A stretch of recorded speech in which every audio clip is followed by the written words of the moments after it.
Ahora sí, ¿cómo están? ¿Están bien? Eso es bueno. Ya. Hace poco, no sé si usted lee las noticias en la semana. ¿Sí? ¿Lee los diarios? Tal vez noticias en internet, radio vivo. ¿Qué otro más hay? Publímetro, La Discusión, El Mostrador, El Económico, el Liberal. Hay un montón de diarios por todos lados. ¿Ya? Bueno, para los que leen noticias, deben saberlo ya. Para los que no leen noticias, lo van a saber ahora. Apareció una noticia de una chica belga. ¿Saben de dónde son las personas belgas, cierto? De Bélgica. Apareció una noticia de una chica belga que se vino a Chile por un breve tiempo, pero cuando ella se vino, al momento de viajar, se trajo un set de baterías, porque pensó que en Chile no teníamos luz. Pero pensó que en Chile era una luz, o había muy poca luz, ¿ya? Para los que lo leyeron a lo mejor se ríen.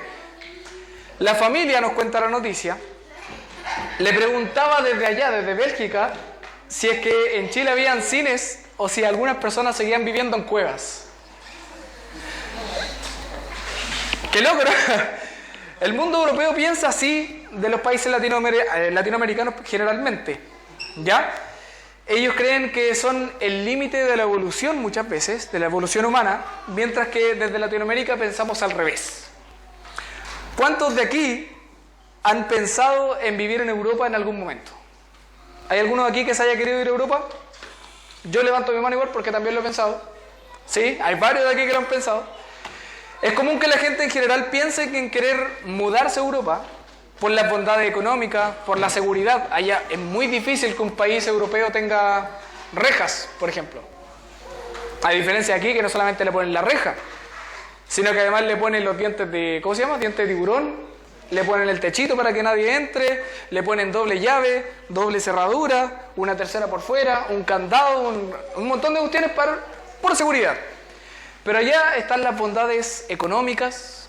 El que gana menos tiene, no sé, un Toyota Yaris, por dar un ejemplo nomás. La seguridad, la política. Allá no pescan mucho la política, a diferencia de nosotros, que es como o eres de derecha o eres de izquierda. Allá no están ni ahí, ellos simplemente funcionan. De hecho, me contaba un hermano en Concepción que generalmente viajaba a Europa por trabajo, por negocio y cosas así, y él nos decía que en Europa uno le pregunta, por ejemplo, creo que era en Suecia o Suiza, él decía, tú le preguntabas a una persona, oye, ¿quién es el presidente de tu país? Y ellos decían, ni idea. No sabían quién era el presidente, ¿ya? Y otro de los motivos por los que la gente se va a Europa, o porque uno se quiere ir a Europa generalmente, es por la arquitectura. ¿A quién no le gusta la arquitectura? Los castillos, las casas antiguas, los túneles, las iglesias gigantescas que tienen, ¿cierto? Maravilloso. Pensamos en Europa porque muchos dicen que están a años luz de nosotros. No digo que sea malo pensar en irse quizás a estudiar o trabajar, no estoy diciendo que sea malo. El punto es el motivo en sí. Generalmente el motivo está en la comparativa de Latinoamérica con Europa. Y siempre quedamos abajo en las tablas en todo sentido. Solemos mirar que una crisis, por ejemplo acá, una crisis en Chile sería, oh, vamos a morir de hambre. Pero pensar en una crisis en Europa es, oh no, voy a tener que usar un Yaris del año 2015. ¿Se entienden las diferencias de crisis? Acá pensamos muerte, allá simplemente que van a tener que usar un auto más antiguo, una bici más vieja, o no sé, van a tener que mudarse a una casa más pequeña, de 80 metros cuadrados. Como no sé si ven Discovery Home and Health. Para los que ven Discovery Home and Health, esas personas que se cambian de casa o que arreglan casa, creo que se llama Extreme Makeover, no sé si lo han visto. Ya, ese programa es arreglar la casa o cambiar la casa. Y recuerdo que había un programa de una chica que decía, mira, sí, somos 4 personas y vivimos en una casa de 150 metros cuadrados, es muy pequeña para nosotros. 150 metros cuadrados, yo vivo en 50 metros cuadrados con mi esposa y mi hija. ¿Ya? Pero bien. Entonces solemos mirar que una crisis acá es así. Pero ¿será correcto pensar así? ¿Será correcto analizar desde la perspectiva de vida humana solamente? ¿Será correcto que lo que nosotros pensamos es lo realmente correcto?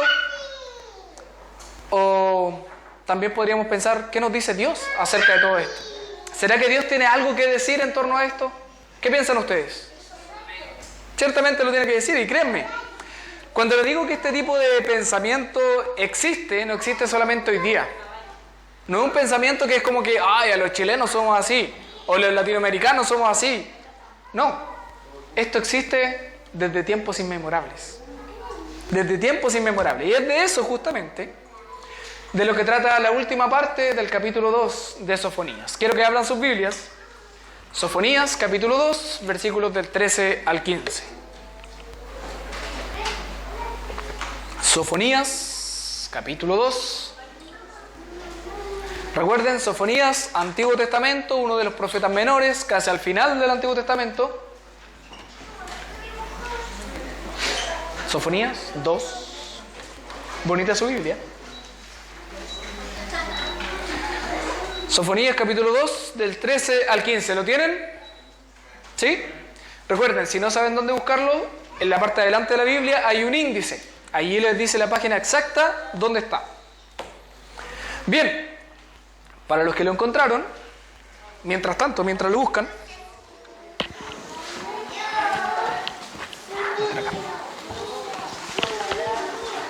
ya, ahora sí, les di el tiempo suficiente, creo yo. Vamos a leerlo. Dice así: extenderá su mano sobre el norte y destruirá a Siria, y convertirá a Nínive en asolamiento y en sequedal como un desierto. Rebaños de ganado harán en ella majada, todas las bestias del campo, el pelícano también, y el erizo dormirán en sus dinteles. Su voz cantará en las ventanas, habrá desolación en las puertas, porque su enmaderamiento de cedro será descubierto. Esta es la ciudad alegre que estaba confiada, la que decía en su corazón, yo y no más. ¿Cómo fue asolada, hecha guarida de fieras? Cualquiera que pasara junto a ella se burlará de ella y sacudirá su mano. Oremos al Señor. Padre, en esta mañana, tarde, queremos primeramente darle gracias por sus bondades. No hay un Dios más grande que usted, más asombroso, más maravilloso, porque no hay otro Dios fuera de nuestro Dios. Gracias por Jehová, el Dios del pacto, quien nos ha traído hasta aquí y nos permite congregarnos. Esperamos que en esta mañana podamos disfrutar de su presencia, pero también que podamos entregar toda nuestra adoración al único y sabio Dios, al Rey de Reyes y Señor de Señores, nuestro Señor Jesucristo. Amén. Dentro de la cantidad de enemigos que tenía el pueblo de Israel, que se acuerdan que son hartos, a ver si se pueden acordar de alguno de los enemigos de Israel. Los moabitas, los filisteos, ¿qué más? Los amonitas, los asirios, los babilónicos, ¿qué más? Los egipcios, los caldeos. Oye, son hartos. Y solo repasamos un poquito nomás. Pero de todos los enemigos del pueblo de Israel, nosotros podríamos considerarlos en tres grupos. ¿Ya? Los podemos categorizar en tres grupos. Primero, eran aquellas naciones que odiaban a Israel. Israel, ¿para qué estamos con cosas? Era odiado. ¿De qué era odiado? Era odiado, era como esa persona que no le cae bien a nadie. Como un tal pastor Saúl. No, más les vale que no. Entonces eran aquellas naciones que odiaban a Israel, pero preferían mantenerse alejados de ellos porque sabían que su Dios era puro fuego consumidor. Esas naciones, las que odiaban a Israel pero preferían mantenerse lejitos, decían, no vamos a creer en su Dios, pero mantengámonos lejos porque me da miedo. Me da miedo porque ya nos robamos una vez el arca del pacto y se nos murieron casi todas las personas en la ciudad. Y eso que era un arca con 2 querubines arriba y la ley del Señor adentro. No eran personas, no eran humanos, pero aún así morimos, así que mantengámonos lejos. De estos grupos de los enemigos del pueblo de Israel podríamos considerar, por ejemplo, a los filisteos. Ellos, de ser enemigos por completo de Dios, pelear siempre, pasaron finalmente a ser una especie de enemigo que le temía al Dios de Israel. Ellos no querían ni acercarse al Dios de Israel. En segundo lugar, estaban aquellas naciones que eran una especie de fanáticos por molestar a Israel. Ellos eran eran como de esta, ¿cómo se llaman? Barras bravas se llaman, ¿sí? Como estas barras bravas que hacen lo que sean para molestar, los del Colo a la U, los de la U al Colo. ¿Quiénes son como lo contrario a los del Ñuble? Curicó. Ya, Curicó a Ñuble, Ñuble a Curicó, era como eso. Siempre buscaban, podía que a lo mejor Ñuble no hiciera nada, pero Curicó igual lo iba a molestar. Eran como eso, cargante. ¿Ya? Para no ofender a nadie vamos a ponerle ñublense. Ñublense el cargante. Ah, ya. Gracias. Entonces, ellos en sí no eran una real amenaza. No es que Ñublense sea una real amenaza. ¿Ya? No quiero ofender a nadie aquí por lo del fútbol. No me meto más allá, yo no sé nada de fútbol, así que no piense que estoy metiéndome en esa área. Pero sí, ellos buscaban burlarse de los otros. Ellos buscaban desacreditar al otro, molestar al otro, cargosear al otro, cargosear al pueblo de Dios para que dejaran a su Dios. Como lo era el caso que vimos la semana pasada de los amonitas, los moabitas y los etíopes. Ellos no iban a destruir al pueblo de Dios, pero sí buscaban de convencerlos, molestarlos, decirle a otros pueblos que los fueran a atacar. Eran como eso, como el hermano menor que siempre acusa al hermano mayor, a la mamá. Era como eso. Oye, mamá, me está molestando, no sé qué, y el hijo mayor estaba haciendo nada. La Martina no estaba haciendo nada, pero el Brunito igual fue, ¿cierto? Era como eso. Y en tercer lugar,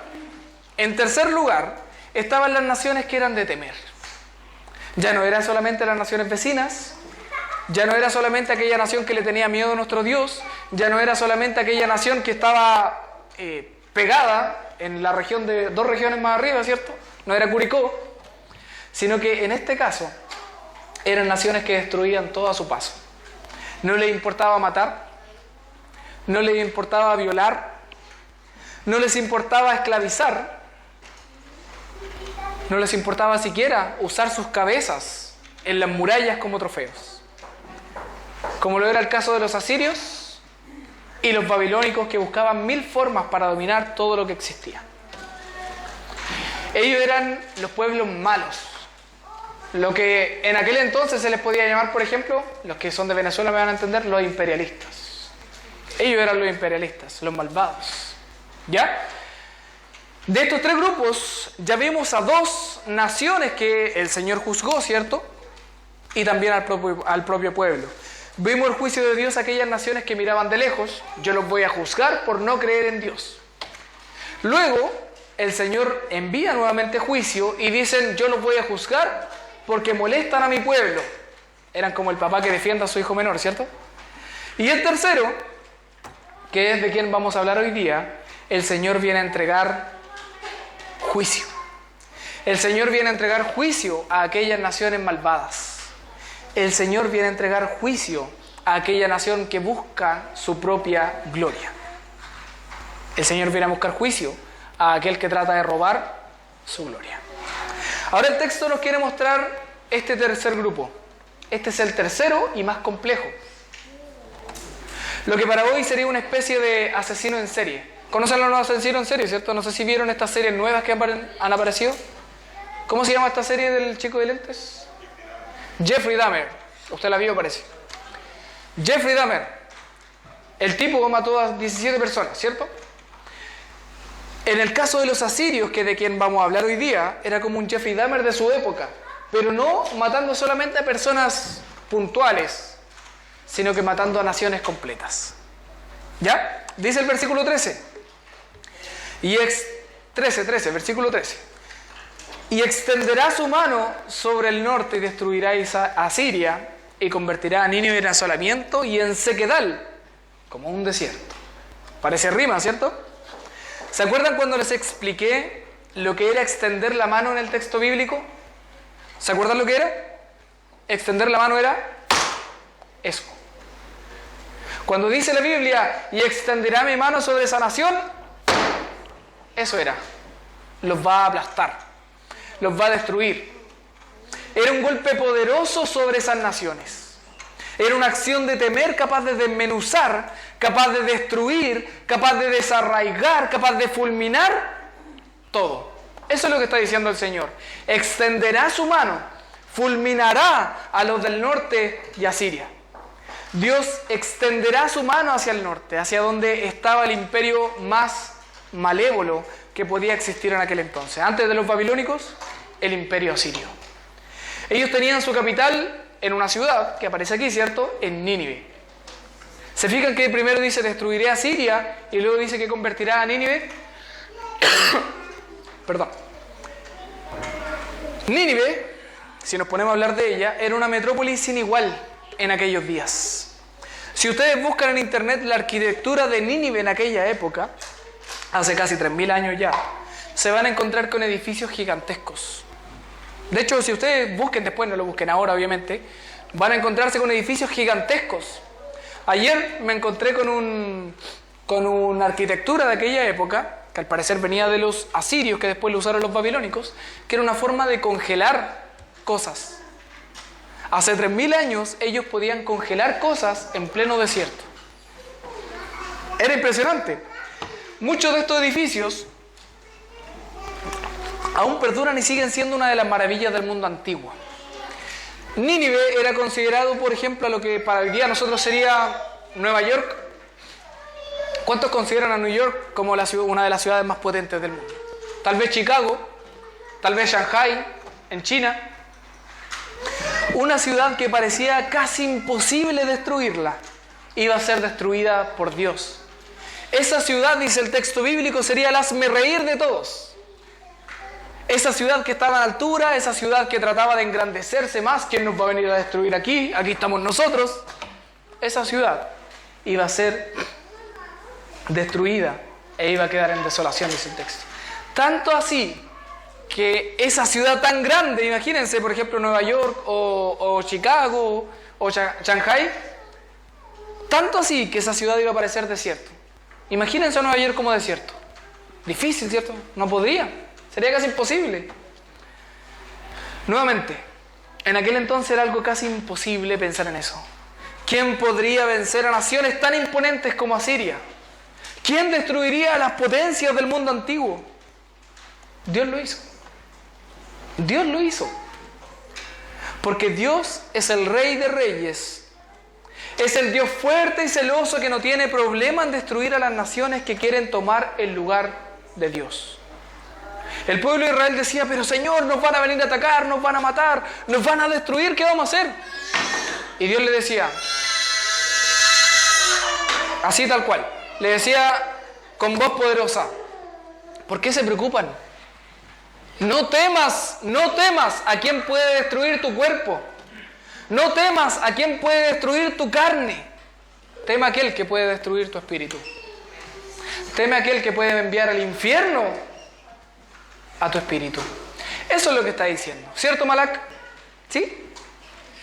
El versículo 14 continúa el texto, dice, rebaños de ganado harán en ella majada.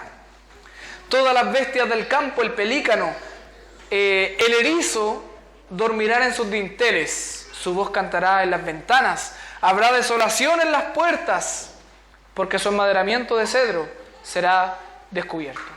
¿Conocen el madero de cedro? Antiguamente en el mundo asirio, la forma de ellos construir era una especie de ladrillo, y para firmar ese ladrillo le ponían un madero de cedro. Y encima, y encima, y encima, y así. A los que estudiaron ingeniería en construcción puede que a lo mejor conozcan. Entonces, era impresionante. Ellos tenían edificios gigantescos en aquella época.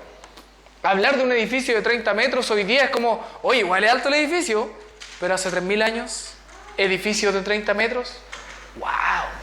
Y 30 metros no es nada en comparación a lo que había dentro de la ciudad. La profecía de Sofonías contra Nínive, la capital del imperio asirio en aquel entonces, era que vendría destrucción sobre Asiria. Pero decir que viene destrucción es como decir que en algún momento vamos a morir, po.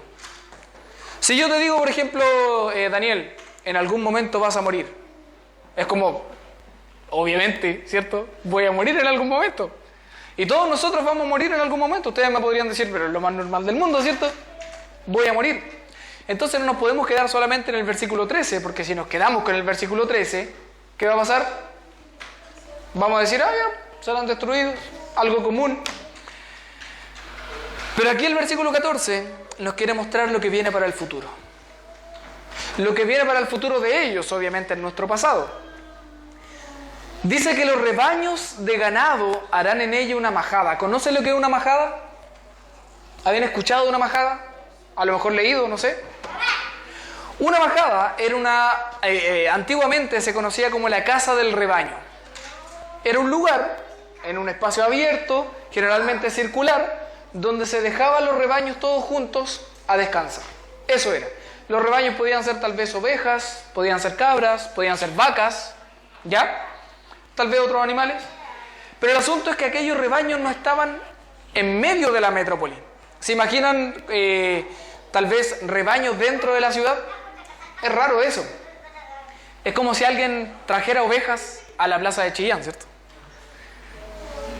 Algo extraño y que difícilmente sucedería porque más de alguna ovejita saldría atropellada. Ay, como aquí en Chillán manejamos tan bien, ¿cierto? Más de alguna oveja saldría atropellada.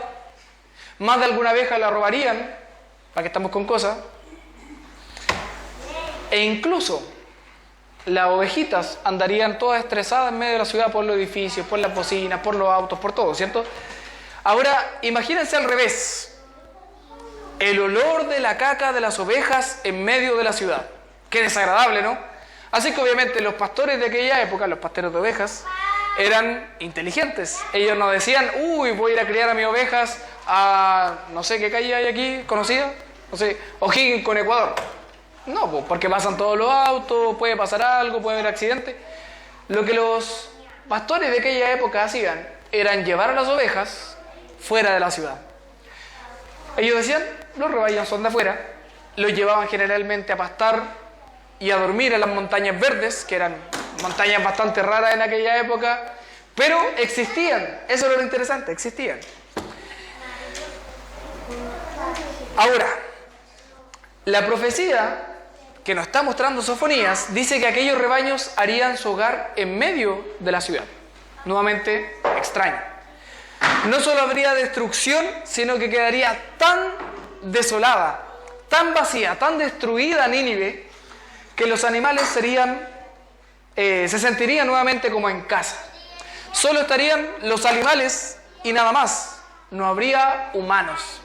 Sería como un sueño para los humanistas modernos, ¿cierto? Esos que dicen, los humanos hacen todo mal, los humanos deberían morir, los humanos no deberían reproducirse. Y es como, oye, pero tú eres humano, ¿cierto? Ellos se sentirían felices posteriormente a aquella profecía. Luego de los rebaños y las bestias del campo, dice el texto, que los pelícanos y los erizos, no son esos erizos que pinchan, ¿ya? ¿Conocen los erizos, cierto? Son bonitos, hoy día son como mascotas. Nos está refiriendo a esos erizos. La palabra puede ser traducida de mejor manera, como un búho o como una lechuza. Entonces, tanto los pelícanos como los búhos y las lechuzas harían su nido en lo que en algún momento fueron los dinteles de las puertas de la ciudad de Nínive. Si hay un terremoto en mi casa, ¿dónde me oculto? ¿Dónde me pongo? Si es que no alcanzo a salir. Abajo los dinteles de las puertas. Porque generalmente es esa la parte más firme de la casa, ¿cierto? Si vive en edificio, tiene que correr a las escaleras de escape. Escaleras de escape se llaman, ¿cierto? Ahí al ingeniero constructor. Tienen que correr a la escalera de escape porque es la parte más firme. O sea, si es que se cae el edificio, se va a caer completo y no se va a desarmar. Ya, eso me enseñó un amigo constructor. Pero para los judíos de aquella época, el pelícano y los búhos representaban soledad. Un pelícano en el desierto es raro. ¿Dónde habitan los pelícanos? En las orillas del mar, ¿cierto? Muy rara vez habitan en medio de los ríos. ¿Y dónde habitan los búhos y las lechuzas? En los bosques, ¿cierto? Pero aquí dice que va a quedar desolada como un desierto. Como un desierto. Entonces quiere decir que hay sufrimiento. Hay dolor, como dice el salmista cuando pasó por un periodo de sufrimiento. Si puede buscarlo, Salmo 102, versículo 6. El Salmo 102, versículo 6 dice lo siguiente: soy semejante a un pelícano del desierto. Soy como el búho de las soledades. ¿Van haciendo el link con el texto? Cuando el texto dice que finalmente el pelícano habitará en el desierto y el búho también hará su nido en los dinteles de las puertas, eso quiere decir que habrá desolación, que habrá soledad. Quiere decir que por más segura que traten de hacer una ciudad, no habrá quien se esconda de la mano poderosa de Dios. Los amonitas, los moabitas, los etíopes, los asirios e incluso los babilónicos que vendrían posteriormente van a recibir, o ya recibieron en este caso, la venganza del Señor por sus pecados. No solo por los pecados contra la ley del Señor, sino que también por los pecados contra el pueblo del pacto de Dios. No se trata solamente de que yo dejo de cumplir los mandamientos, sino que también ellos se iban contra el pueblo de Dios. Ustedes que son cristianos, no solamente tienen la maravillosa protección de Cristo, que Él nos salva, nos redime y nos sostiene hasta el final. Nos perfecciona hasta la medida de la estatura del varón perfecto, dice la Biblia. No solo tienen esa esperanza, sino que también nos dice el Señor, que además de todo esto, ustedes son su pueblo escogido, su pueblo santo. ¿Qué quiere decir esto? Que aún los enemigos de ustedes recibirán la venganza del Señor. Y no estoy diciendo que ustedes esperen la venganza. El Señor dice, ¿de quién es la venganza? Mía, o sea, de Jehová. De Él es la venganza. Cualquier persona, grupo, movimiento, filosofía, gobierno que intente pasar a llevar al pueblo de Dios, dice el mismo texto, va a ser destruido y desolado. Porque Dios no toma por inocente a quien intente pasar a llevar su palabra. Si Él dijo que nosotros somos su pueblo, entonces nadie puede decir que no somos su pueblo, porque la voz de Dios es voz de autoridad. No es cualquier voz, no es que Dios te diga, mira, si tú estás de acuerdo conmigo, tal vez yo lo puedo hacer. Si tú estás de acuerdo conmigo, tal vez yo pueda entrar a tu corazón. Si tú estás de acuerdo conmigo, tal vez pueda entrar a tu casa. El Señor dice, todo es mío. Todo. Y aunque parezca que no todo es mío, porque hay pueblos que siguen pecando, hay naciones que siguen pecando, hay líderes que siguen pecando, todo sigue siendo mío y mía es la venganza, dice el Señor. Y el capítulo 2 termina de la siguiente manera: esta es la ciudad alegre que estaba confiada, la que decía en su corazón, fíjense en esto, la que decía en su corazón, yo y no más. Solo yo, o sea, ego, solo yo y no más. Y ahí el profeta dice, ¿cómo fue asolada? Hecha guarida de fieras. Cualquiera que pasare junto a ella se burlará y sacudirá su mano. Nínive estaba confiada en su popularidad. Cuenta la historia, si ustedes revisan los libros de historia, que las murallas de Nínive tenían un ancho de 3 carretas. O sea, antiguamente la forma de medir era distinta. Usaban pies, codos, estadios, carretas en este caso. Tenían el tamaño de 3 carretas. Y las carretas en aquel entonces tenían un largo de 3,5 metros aproximadamente. Entonces, 3,5 metros por 3 carretas, ¿cuánto es el ancho? 10,5, ¿cierto? O sea, casi 11. Entonces, es interesante esto, porque ¿cuándo han visto una muralla tan grande? Imagínense, 11 metros de ancho una muralla. 11 metros de largo. Y no solo eso, sino también era impresionante la cantidad de torres de vigilancia. Nos cuentan los libros de historia que la ciudad de Asiria, o sea, Nínive en este caso, la capital del imperio asirio, tenía cerca de 1.500 torres de vigilancia en la ciudad.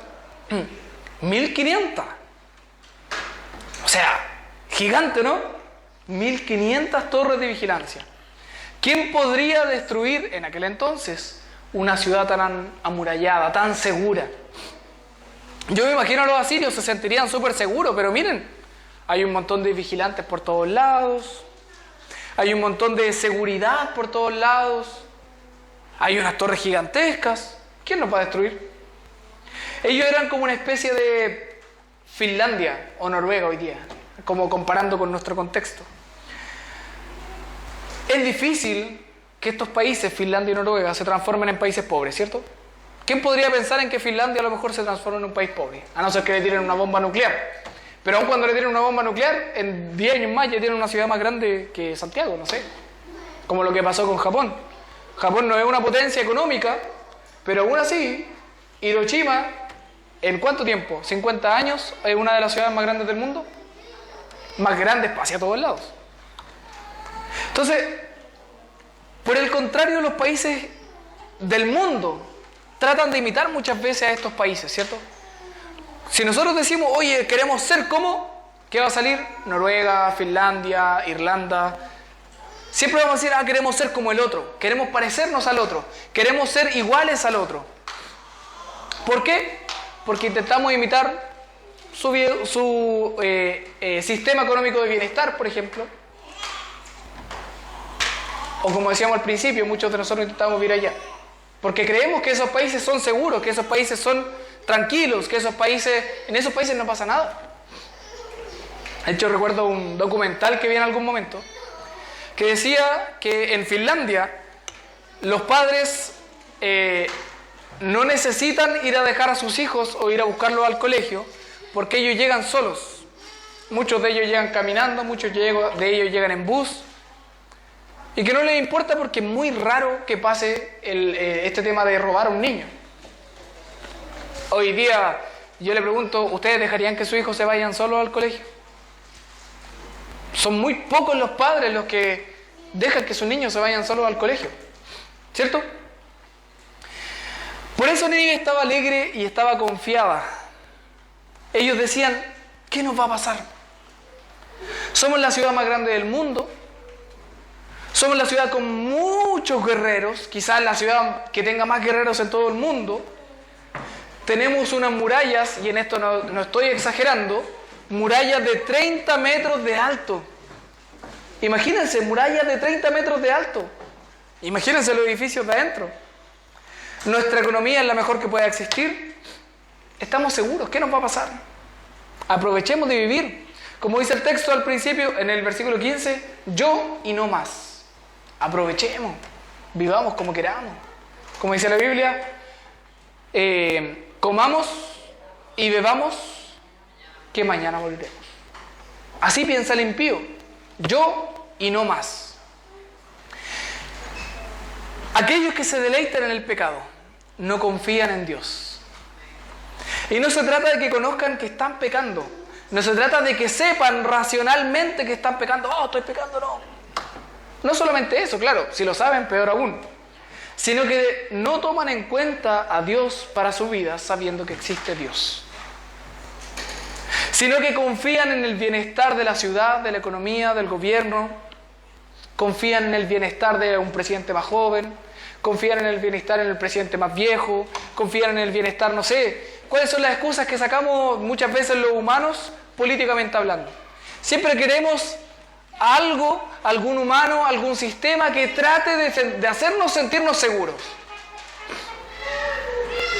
Es justamente eso lo que está sucediendo en aquel lugar. El imperio asirio no estaba ni ahí, como dicen los jóvenes, ¿cierto? El imperio asirio no estaba ni ahí con tomar en cuenta a Dios, porque no estaban dispuestos a someterse a otro que tuviera la razón. Pero el resultado para ellos fue que las personas pasaron por ahí, dice el texto, y se burlaran de ellos y sacudieran su mano como queriendo decir, y así se creían los dioses de la tierra. A eso se refiere sacudirle la mano. Y así se creían los dioses de la tierra. Era como un, ¿viste? Te lo dije, iban a ser destruidos. Ese es el resultado de todos los pueblos que se van contra Dios o que no toman en cuenta a Dios. Ese es el resultado. No se trata de que hoy día, Dios ya no actúa. Por el contrario, hermanos, Dios sigue actuando. Si nosotros miramos las naciones, los reinos, los movimientos políticos, filosóficos, económicos, sociales, ¿qué vamos a ver? Movimientos que aparecen y desaparecen. Movimientos que aparecen y desaparecen. Pero si nosotros miramos lo que muchos llaman nuestra religión, la religión cristiana, es hoy la religión más grande del mundo. con más de 2.000 millones de cristianos en todo el mundo. Si nosotros pensamos cuántas veces han tratado de destruir el cristianismo, cuántas veces lo han perseguido, cuántas veces lo han asolado, cuántas veces han dicho, oye, el cristianismo ya está desapareciendo, pero el Señor sigue manteniendo su imperio adelante. Porque nosotros, hermanos, no somos cualquier tipo de nación. No somos cualquier tipo de nación. Nosotros somos una nación escogida, nación santa, que vive para la gloria del Señor. ¿Se entiende? Nosotros no somos como los pueblos que tratan de buscar una economía distinta, un gobierno distinto, movimientos políticos, un mejor trabajo. El trabajo es basura si lo tomas en cuenta primero que a Dios. El Señor puede destruir tu trabajo, te puede quitar tu familia, te puede quitar tus hijos, te puede quitar una nación completa, porque Él sigue siendo Dios. Cualquiera que intente darle la espalda a Dios, Dios lo destruirá y lo desmenuzará. Y como dice la Biblia, extenderá su mano contra ellos. Ese es nuestro Dios, no es cualquier tipo de Dios. Nuestro Dios es poderoso a diferencia de los reyes del mundo. Pero ahora la pregunta es, ¿cómo puedo mirar este texto para mi vida? Porque el imperio asirio ya desapareció, el imperio babilónico ya desapareció. ¿Qué me quiere decir Dios? ¿Qué es lo que Dios me está queriendo decir hoy? Y es por eso que el Señor nos tiene dos llamados para pensar y practicar. El primer llamado que Dios te hace es que Dios te llama al arrepentimiento. Dios te llama al arrepentimiento. El pueblo judío tenía la loca forma de vida de caer fácilmente ante lo primero que se le presentara. El pueblo judío fácilmente era como un hombre, como uno solo. Veo una mujer, me enamoré, ay, la dejo. Dejo todo por ella. Tengo un hijo, ay, no importa. Me dedico a mi hijo y dejo todo lo demás. Tengo un trabajo, mira mi trabajo. Comienzo a dedicarme al trabajo. Hermanos, el pueblo judío tenía esa loca idea de dejar todo por lo primero que se les presentara.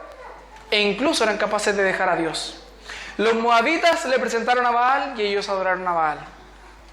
Moisés se fue al monte y lo primero que hacen los israelitas es hacer una estatua de oro. ¿Para qué? Para adorar a Baal.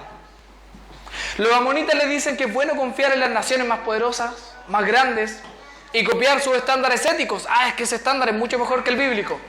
Ese estándar es mucho mejor que el de Dios. Y los judíos mezclaban su llamado espiritual con su vida carnal. ¿Se acuerdan al principio? Ellos decían, nosotros creemos en Dios, queremos ser reformados, queremos ser tratados, queremos que usted, Dios, nos cambie. Pero en sus casas seguían teniendo un pequeño lugar en sus techos de adoración a sus dioses. Tenían esa doble vida, ese doble estándar. De frente, pero hermanito, te ves bonito hoy día, bonita la camisa que está usando. Pero después cuando se va, oye, la camisa va fea. Eso es normal, hermanos. No estoy diciendo que sea bueno. Eso es normal. Lamentablemente nosotros no estamos lejos de los judíos. Somos muy parecidos. Muchas veces somos carnales. Somos banales. Y yo digo, ¿qué sería de nosotros si Cristo no intercede por nosotros a cada segundo delante del Padre? Porque nosotros decimos, sí, Cristo murió. Sí, Cristo resucitó. Sí, Cristo se entregó por nosotros. Pero seguimos confiando en que tenemos que luchar por una mejor educación, que tenemos que luchar por esto otro, sin confiar en Dios. No digo que sea malo por hacerlo, que no piense mal. Es bueno, si usted quiere hacerlo, hágalo. Pero primero confíe en Dios. Primero confíe en Dios. Eso es lo que el Señor nos está diciendo. No es malo que tenga un auto, no es malo que tenga un trabajo, no es malo que te metas en la política. Lo malo es cuando tú pones tu confianza en eso. Lo malo es cuando tú pones tu corazón en eso. Lo malo es cuando tú eres de doble estándar y de frente eres de una manera y de espalda eres de otra. Eso es lo que el Señor nos está diciendo. Eso es lo que el Señor nos está diciendo. Pero Cristo murió y nosotros lo afirmamos constantemente. Pero Él murió para que nosotros muriéramos a nuestro pecado, muriéramos a nuestra desconfianza y muriéramos a nuestra autonomía. Dios no quiere que tú seas autónomo. Dios quiere que tú dependas de Él. Sin Él lo tienes todo. Sin Cristo no tienes nada. No eres nada más que basura. Pablo decía, yo todo lo que tengo, todas las obras que he hecho, no las estimo más que como basura. Cristo resucitó para que nosotros vivamos esperanzados en un mejor porvenir, sostenido por Dios, administrado por Dios. Y Cristo ascendió al cielo para que reinemos juntamente con Él, no subordinándonos a filosofías modernas, sino solamente a Cristo, que es el Rey de Reyes y Señor de Señores. Eso es lo que la Biblia nos está diciendo. No hay otro Dios fuera de nuestro Dios. No busques en reyes, no busques en emperadores, no busques en líderes modernos, busca en Cristo. Solamente en Él tenemos redención y vida eterna. Y es por eso que Dios nos llama como iglesia a la fuente a arrepentirnos de nuestros pecados. El Señor te llama a arrepentirte, hermano. Y principalmente Dios nos llama a arrepentirnos por nuestra pasividad. Porque hacer algo, mentir, robar, matar, fornicar y todo lo que se derive de ello, es pecado, sí. Pero la palabra del Señor también nos dice que es pecado tu pasividad. El no hacer algo para la gloria del Señor también es pecado. Entonces, nuestra pregunta es, ¿queremos ver a nuestros hijos, a nuestras hijas, crecer en la gracia del Señor? ¿Queremos que nuestros hijos sean parte de lo que el Señor está haciendo?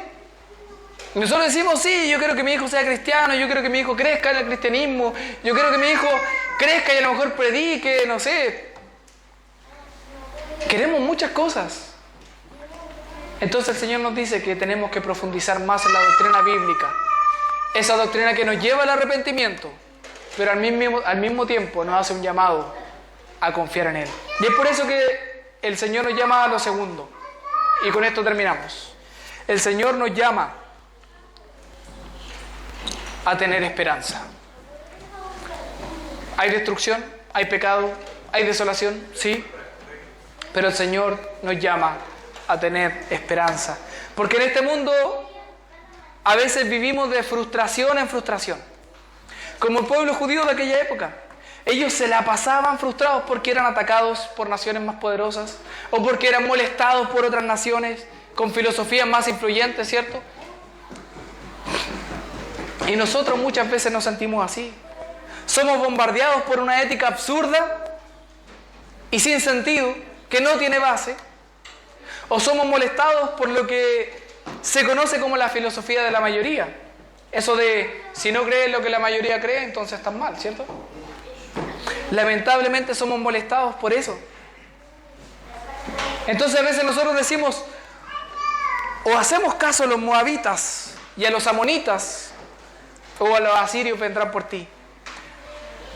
Y en parte está bien, en parte del proceso de vida es elegir, ¿cierto?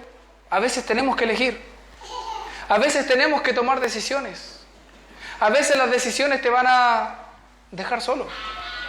A veces tomar decisiones te van a decir, oye, pero ¿para qué va a ir a la iglesia? Vamos a hacer zumba. Oye, pero ¿para qué va a ir a la iglesia? Mejor dormamos un ratito. Las decisiones muchas veces te van a alejar del Señor. Pero las decisiones correctas te atraerán a lo que es mejor, a la gloria del Señor. A la gloria del Señor. Pero el Señor nos dice que es Él quien desmenuzará a las naciones completas que no tomen en cuenta al Señor. Y eso debería ser esperanzador para nosotros, hermanos. No pensando vengativamente, ciertamente. No pensando, el Señor se va a vengar de ti. El Señor se va a vengar de esta nación. El Señor se va a vengar, no sé, de las personas que me llevaron a pecar. Con muchas veces echándole la culpa a otro, ¿cierto? Sino confiando en que el Señor siempre tiene el control de todas las situaciones. De hecho, ¿han pensado qué pasaría si hoy todos confiáramos en la voluntad de Dios y nos gozáramos aún en el dolor? ¿Se han puesto a pensar en eso? ¿Qué pasaría si confiáramos en el Señor, aún en el dolor, aún en la angustia, aún en la pelea con tus hijos, en la pelea con tu esposa, con tu esposo, con tu vecino, con tu vecina, con el vecino que no se callaba nunca? Como el carrete de anoche en los departamentos. ¿Qué pasa si aún en esas circunstancias nosotros seguimos confiando en el Señor? Eso es lo que Dios demanda de ti hoy. Y te llama a tener esperanza en asuntos muy pequeños, que parecen la nada misma. Pero también te llama a tener esperanza en asuntos muy grandes, porque es Dios quien sostiene la existencia. Amén. Quiero, hermanos, que podamos pensar en esto. Primero, arrepiéntete, porque eres un pecador. La Biblia dice que eres pecador y que de la única manera en que tú puedes encontrar salvación, de la única manera en que tú puedes encontrar redención y de la única manera en que tú puedes encontrar la verdadera paz que perdura a través del tiempo, es en Cristo. Y esa es nuestra esperanza.